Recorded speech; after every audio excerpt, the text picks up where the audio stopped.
Hey friends, thanks for joining me today. Is happiness a choice? Can we really choose just to be happy? Now, I will say before I start this video, maybe don't listen to this and think completely literally. Because if you are going through something right now, let's say you lost a loved one, maybe you lost your job, you have financial concerns, maybe you got some bad health diagnosis, or just like you have something really serious happening in your life right now, you might think that that's the most ludicrous thing to say in the world, to choose happiness. How am I happy with this circumstance or whatever going on? But just wanted to share a little bit with you today and show you how that might just be the only rational choice that you can make when something is going wrong, is to be happy. Finally finished my recent reading of The Untethered Soul by Michael Singer. I think this was definitely the second full time I've read through it. Might be the third time. I know I've picked it up again before, but anyhow, few different things came through on this reading, and I want to read just a little bit from chapter 15, which is titled The Path of Unconditional Happiness. And he starts off by saying the highest spiritual path is life itself. If you know how to live life daily, or to live daily life, it all becomes a liberating experience. But first you have to approach life properly, or it can be very confusing. To begin with, you have to realize that you really only have one choice in this life, and it's not about your career, whom you want to marry, or whether you want to seek God. People tend to burden themselves with so many choices, but in the end, you can throw it all away and just make one basic underlying decision. Do you want to be happy, or do you not want to be happy? It's really that simple. Once you make that choice, your path through life becomes totally clear. And he goes on to just say that you just have to really mean it when you say that you choose to be happy. And you have to mean it regardless of what happens. This is truly a spiritual path, and it is as direct and sure a path to awakening as could possibly exist. And then over a little bit further, he starts talking about what's the benefit of not choosing happiness. And he uses the example of Gandhi, when Gandhi was locked up, and if they starve you, if they put you in solitary confinement, you just have fun. That's what they did. They starved Gandhi. They put him in solitary confinement. All this horrible treatment. He chose to be happy. No matter what happens, just enjoy the life that comes to you. And as difficult as that sounds, what's the benefit of not doing it? What's the benefit of not doing it? If you're totally innocent and they lock you up, you might as well have fun. What good does it do you to not have fun? It doesn't change anything. In the end, if you stay happy, you win. Make that your game and just stay happy no matter what. I heard a story, I forgot whose podcast this was on. I heard this a while back. This is several months back. But he was talking about a guest that he had on his podcast, and she was older at the time. I imagine she's passed on by now, but because he had done this interview a few years ago. But she was a Holocaust survivor, had been in one of the camps. I think she might have been in Auschwitz. And before Auschwitz, she had been I think pretty much a world-class ballet dancer.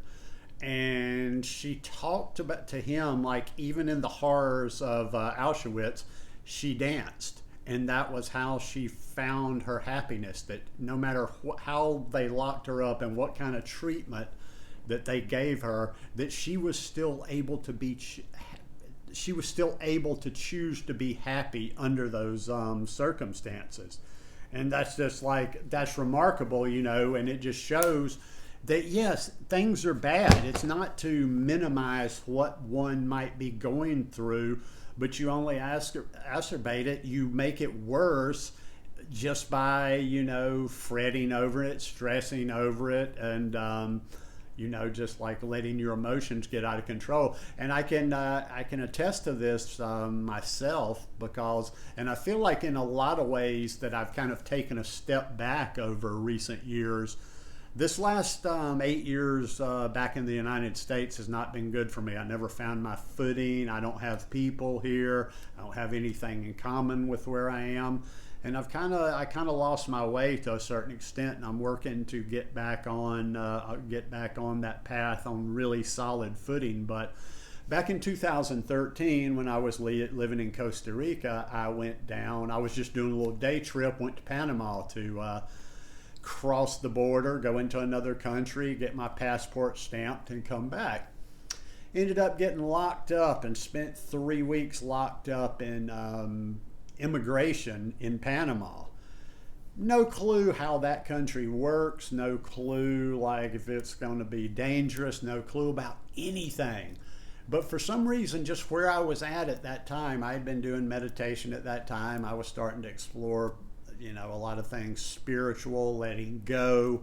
And I just kind of chose from the moment that they grabbed me and I was no longer in control of everything. I just kind of let go of everything. I surrendered, and I decided that I would just make the best of it that I could.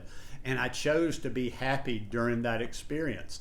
And I am convinced, nobody will ever convince me otherwise, that it went a lot easier than if I'd have been fighting it the whole time and just stressed out the whole time. It was just like I chose to be happy. I remember this guy. If you've watched me for a long time, I haven't talked about this experience in a while, but the people that I met in there. There was this one big old Cuban guy in there that we ended up talking a lot over that time. And I remember the first few days, he was kind of that guy. He was a nice guy, but he would we'd all bust balls in there, and he would ask me stuff, and he'd be like, "How are you doing?" And I'm like, "I'm happy." And we got to talking, and he'd be kind of puzzled, like, "Well, you're locked up in here. How can you be happy?" And I would just tell him, "What choice do I have? I'm locked up in here. I have no control over this situation. I can cry, I can scream, I can have an outburst, I can do whatever. That's not going to affect me getting out of here." So in that moment, I chose to be happy. And I pretty much, there were stressful times, but I pretty much maintained that throughout the course of that experience. And it turned out to be one of the greatest experiences of my life. It was a very spiritual experience. I came back on a different plane, although I physically didn't feel good. And like I say, over time, mostly since I've been back in the States, I let that kind of mentality, that thinking, that way of living get away from me. So we have it within our hands. We have it within our power to choose happiness every day and make things as good as they can be.